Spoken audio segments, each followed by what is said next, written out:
I'm not the only kid who grew up this way. Surrounded by people who used to say that rhyme about sticks and stones.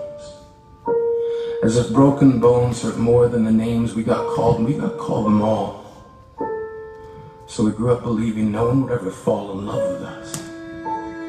That we'd be lonely forever.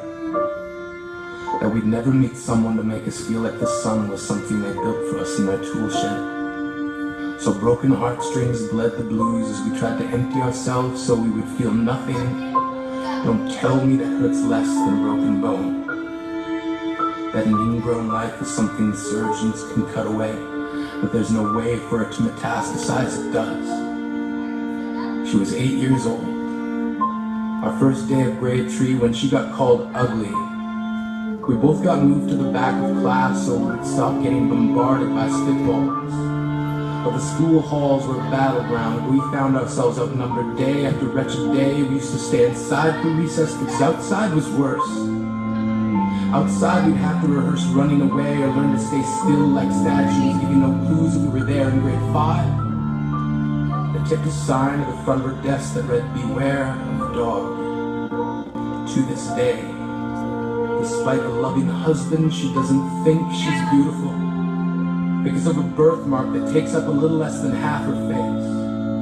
Kids used to say she looks like a wrong answer that someone tried to erase but couldn't quite get the job done. And they'll never understand that she's raising 2 kids whose definition of beauty begins with the word mom. Because they see her heart before they see her skin, because she's only ever always been amazing.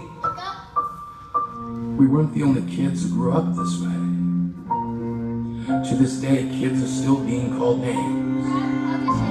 Every school was a big top circus tent, and the pecking order went from acrobats to lion tamers, from clowns to carnies. All of these miles ahead of who we were freaks. But I want to tell them that all of this is just debris. Left over when we finally decide to smash all the things we thought we used to be. And if you can't see anything beautiful about yourself, get a better mirror. Look a little closer. Stare a little longer. Because there's something inside you that made you keep trying despite everyone who told you to quit. You got the cast around your broken heart inside of yourself. You decided they were wrong. They have to be wrong. Why else would we still be here? We grew up learning to cheer on the underdog because we see ourselves in that. We stem from a root planted in the belief that we are not what we were called. We are graduating members from the class of "we made it," not the faded echoes of voices